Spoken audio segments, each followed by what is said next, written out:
कैसा लग रहा है जी? मुल्तान में इंटरनेशनल क्रिकेट हो रही है और टेस्ट मैच वहाँ पर हो रहा है, और मुल्तान तो इन दिनों सोहन हलवे के साथ साथ ये टर्निंग पिचेस की वजह से बहुत मशहूर हो रहा है। पहले तो obviously I was very surprised कि इस मौसम में मुल्तान के अंदर टेस्ट सीरीज रखना, मगर जैसे ही टेस्ट मैच से अगर आप 2-3 दिन पीछे चले जाए ना तो पूरा दिन कुछ नजर नहीं आता था, इतनी फोग थी और बिल्कुल क्रिकेट वाला मौसम नहीं था। लेकिन कुदरती पहले दिन के खेल के बाद प्रॉपर धूप निकली और मैं बड़ा हैरान हूं। मैं इस ग्राउंड में 18 साल से क्रिकेट खेल रहा हूं, मैंने कभी आप कह लें कि 8वें दिन भी पिच पे इतना टर्न होता नहीं देखा जितना यहाँ पहले दिन टर्न हो। हाँ, जाहिर सी बात है, जो जिस तरह हम अपनी स्ट्रेंथ ढूंढ चुके हैं। ताबिश, आपकी तरफ आऊंगी। बड़ा क्रिटिसाइज भी कर रहे हैं लोग, बहुत सारे लोग फेवर में भी बात कर रहे हैं। स्पिन ट्रैक्स बना दिए हैं, रैंक टर्नर्स बना दिए हैं, स्पिनर्स ने ही बॉलिंग करवाई, फास्ट बॉलर तो 1 ओवर करवाया बस, तो ये नहीं हो रहा, वो नहीं हो रहा। आपको लगता है ये क्रिटिसिज्म वैलिड है ताबिश, या फिर जो है व्हाई नॉट अपनी स्ट्रेंथ पे खेलें? पूरी दुनिया खेलती है। बिल्कुल, मैं आपकी बात से इत्तेफाक करूंगा। सबसे पहले तो हमें जो है ना पाकिस्तान की जीत को सेलिब्रेट करना चाहिए, चाहे वो किसी भी तरह हुई हो, चाहे वो स्पिनर्स ने जितवाया, चाहे वो फास्ट बॉलर्स ने जितवाया, चाहे वो बैट्समैन जितवाए, या चाहे आप फील्डिंग से जीते। सबसे पहले तो आपको पाकिस्तान की जीत को सेलिब्रेट करना चाहिए।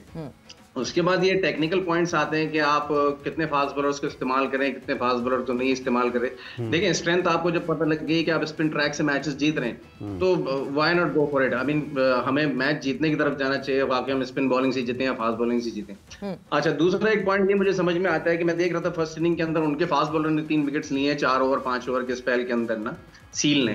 तो क्या हमारे पास एक थोड़ा सा एक आता है, इसको हम मेरे ख्याल एक learning prospective point of view से ले सकते हैं कि क्या हमारे पास कोई ऐसा फास्ट बॉलर नहीं मौजूद जो कि 4 से 5 ओवर में नए बॉल से आउट करके दे सके फर्स्ट स्पेल के अंदर। एक ये चीज होनी चाहिए। लेकिन इन द एंड ये होता है कि जब आप मैचेस जीत रहे हैं तो चीजों को जो ना लोग इतना ज्यादा नहीं हाईलाइट करते कि चलो ठीक है यार, मेरे ख्याल से। लेकिन जो एक फास्ट बॉलिंग का एक जो चैप्टर है, हम थोड़ा सा उसमें, मुझे ऐसा लगता है कि फास्ट बॉलर को एक कंप्लीट स्पेल करना चाहिए था, एटलीस्ट एक स्पेल पूरा करना चाहिए था। वो 1 ओवर मुझे काफी थोड़ा सा एक लगा कि यार 1 ओवर एक फास्ट बॉलर को देना थोड़ी सी ज्यादती हो जाती है।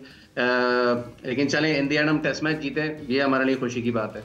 अच्छा सुहेब, जब आपने कहा कि ये बड़ा हैरानकुन था आपके लिए कि टर्निंग पिचेस, इतना ज़्यादा टर्न पहले ही दिन, मतलब पहला बॉल भी टर्न स्पिनर ने किया तो वो भी टर्न हो रहा है, तो आप किस तरीके से देखते हैं इसको? क्या ये, चूंकि फास्ट बॉलर्स की बात तो की है ताबिश ने, बैट्समैनों के लिए भी ये मुश्किल होगा कि बैट्समैन भी अगर 2-2 दिन में टेस्ट मैचेस खत्म होंगे तो आप लंबी बैटिंग कहां पर करेंगे? बिल्कुल, मेरे ख्याल में ना लोग इस पे एम्फसाइज ज्यादा फास्ट बॉलिंग पे कर रहे हैं कि फास्ट बॉलर्स के लिए बड़ा मसला होगा। लेकिन अगर आपके पास फास्ट बॉलर्स की आप डेवलपमेंट करेंगे with the reverse swing, fast bowler फिर भी इधर सक्सेसफुल हो सकते हैं। और हमारे जो डोमेस्टिक क्रिकेट में हमें 2 किस्म की पिचेस, मैंने जो 18 साल डोमेस्टिक क्रिकेट खेली है, मैंने हमेशा 2 किस्म की पिचेस पे खेली है। या तो मैंने ग्रीन कारपेट पे क्रिकेट खेली है, या मैंने फिर बिल्कुल फटे पिच पे खेली है। जो ये दरमियान वाली पिचेस है ना, ये मैंने पाकिस्तान में कभी भी नहीं देखी। पाकिस्तान के हर स्टेडियम में क्रिकेट खेली है, 4 डे क्रिकेट खेली है, कभी इतना स्पिन नहीं देगा। लेकिन बैट्समैनों के लिए ये, इस चीज को मैं बहुत ज्यादा बोल भी चुका हूँ कि लोग बोलते हैं ना जी ये पाकिस्तानी क्या कर रहे हैं, पाकिस्तानी बैट्समैनों के लिए probably it is the hardest thing कि इस पिच पर बैटिंग करना। अब वेस्ट इंडीज में जब आप जाके क्रिकेट, मैंने जो खेली है वहां पे बहुत ज्यादा स्पिन होता है, बल्कि उनके बैट्समैनों को ज्यादा यूज्ड होना चाहिए स्पिन का। अब हमारे बैट्समैन जो है जिन्होंने ये सारी पाकिस्तान की क्रिकेट इंटरनेशनली डोमेस्टिकली खेली है, मैं आपको गारंटेड बोलता हूँ 18 साल से मैं फर्स्ट क्लास क्रिकेट खेल रहा हूँ, मेरे से ज्यादा तो किसी ने नहीं खेली होगी इस वक्त जो नेशनल टीम में खेल रहे हैं। मैंने नहीं खेली तो ऑब्वियसली उन्होंने भी खेली होगी। हमारे बैट्समैनों के लिए भी लर्निंग कर रहा है, इसलिए थोड़ा सा हमें, जो हमारे क्रिकेट फैंस हैं, जो हमारे क्रिकेट एनालिस्ट हैं, उनको थोड़ा हमारे बैट्समैनों पे भी हाथ होला रखना चाहिए। ताबिश, जहाँ लर्निंग कर्व की बात कर रहे हैं सुहेब, मतलब हम थोड़ा सा रीसेंट पास्ट में रिवाइंड करें टाइम को और रमीज राजा साहब के दौर में चले जाएं तो हमारे बैटर्स ने बड़ा एंजॉय किया। ऐसे ऐसे बैटिंग पैराडाइज बने कि हाईवे का नाम दे दिया गया पिचेस को, और बैटर्स ने कमाल धमाल किए, अपने रन्स बनाए, इतने रिकॉर्ड्स बना लिए। सो इवेंचुअली जिस तरह सुहेब ने कहा कि अब ये पॉइंट है जहाँ हमारे बैटर्स को भी सीखना पड़ेगा हाउ टू फेस स्पिन, क्योंकि आने वाले दिनों में आप आईसीसी इवेंट्स देखें तो in our part of the world जो भी फॉर्मेट की आप बात करें वो पाकिस्तान में है, चैंपियंस ट्रॉफी, उसके बाद इंडिया में आपको T20 वर्ल्ड कप दिखेगा। So in our part of the world होंगे ये सारे, तो हमारे बैटर्स को तो स्पिन पे खेलने की प्रैक्टिस होनी चाहिए ना। डेफिनेटली होनी चाहिए। और मैं शोएब की बात से बिल्कुल इत्तेफाक करूंगा, जो शोएब ने बात की है कि या तो बिल्कुल ग्रीन कारपेट पे हमने मैचेस खेले, या तो बिल्कुल जो ना जो आपने बात की है बिल्कुल रोड होती है विकटें, उन विकेट्स पे उन पिचेस पे बॉल करना बहुत मुसीबत हो जाती है। और एक और बात से भी उसकी मैं इत्तेफाक करूंगा कि वही बात जैसे कि रिवर्स स्विंग वाली उसने जो बात की, मेरे ख्याल से देखिए हम इस टेस्ट मैच के अंदर जो लोग क्रिटिसाइज कर रहे हैं वो एक तरीके से बिल्कुल सही भी कर रहे हैं, जीत अपनी जगह है। लेकिन फास्ट बॉलर को नए बॉल से दोनों स्विंग्स करना आने चाहिए, एटलीस्ट वो उस स्विंग से एटलीस्ट एक आध दो विकेट्स लेके दे, और उसके बाद उसको रिवर्स स्विंग में थोड़ा सा एक अपनी एबिलिटी शो करनी चाहिए। एक चीज हम लोग यहाँ स्ट्रगल करें, जो हमने पूरी डोमेस्टिक में ओवरऑल अपने कैरियर में मैंने भी देखा है कि कोई पिच, बहुत कम ऐसी पिचेस हैं ओवरऑल पाकिस्तान में जिन पे हमने कोई ऐसी पिच पे मैच खेला हो जिसके अंदर जिस बॉलर को बॉलिंग करना आती है वो बॉलिंग कर सकता है और जिसको बैटिंग करना आती है वो बैटिंग कर सकता है। मतलब ओवरऑल उसको एक सपोर्टिंग पिच कहा जाता है कि जिसके अंदर जो एबिलिटी है वो उस एबिलिटी की पॉइंट ऑफ व्यू से अपनी परफॉर्मेंस को शो कर सके। ज्यादातर हमने वही उसकी बात की, या तो बिल्कुल ही ग्रीन पिचेस देखेंगे जिसमें बैट्समैन बहुत ही स्ट्रगल कर जाते हैं, या तो फिर वो वाली पिचेस देखेंगे जिसमें फास्ट बॉलर बिल्कुल ही एंड हो जाता है। तो ये थोड़ा सा एक हम लोग इस चीज से स्ट्रगल करते हैं।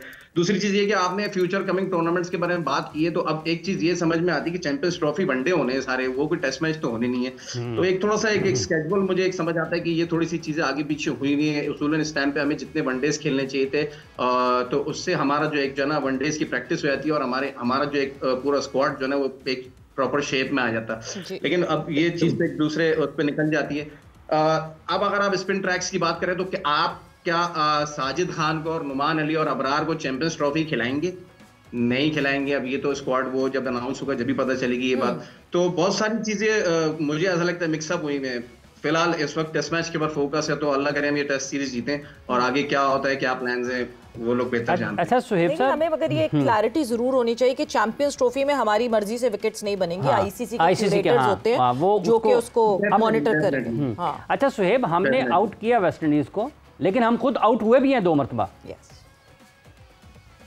वही तो मैं आपको बात कह रहा हूं कि अगर आप लोग समझ रहे हैं कि ये पाकिस्तान कोई कुछ हद से ज्यादा एडवांटेज ले रहा है इस तरह की पिचेस बनाने का, ये सही नहीं है। हमारे अगर अभी तक हमें पता है कि Babar Azam has been our backbone of our batting lineup for so many years. अगर मुझे लगता है पाकिस्तान ने इस तरह की क्रिकेट खेलनी है, जो नेक्स्ट WTC का एक साइकिल है 2 साल का, तो मुझे लगता है इसमें जो पाकिस्तान की बैटिंग का जो बैकबोन होंगे ना वो सऊद शकील होंगे। बिकॉज बाबर आजम मैंने जितनी भी क्रिकेट उनके साथ खेली है, क्योंकि वो काफी सीधा ऑर्थोडॉक्स खेलते हैं, mid on mid of extra cover, इस तरह की पिचों पे सबसे मुश्किल स्पिनर्स को सामने खेलना होता है। तो आई थिंक, लेकिन जब पाकिस्तान ने ये प्लान बना लिया है कि हमने अभी शान मसूद ने भी कल अपनी प्रेस कॉन्फ्रेंस में बोला कि अब जो नई WTC की जो साइकिल आएगी 2 साल की बात है, हमें 2 साल में कई जगहों पे हमारे स्पिनर्स को सेक्रीफाइस करना पड़ेगा, कहीं पे फास्ट बॉलरों को सेक्रीफाइस करना पड़ेगा। बैटर्स हमारे ऑलरेडी सेक्रीफाइस कर रहे हैं। तो उन्होंने एक कहते अंदिया दिया है कि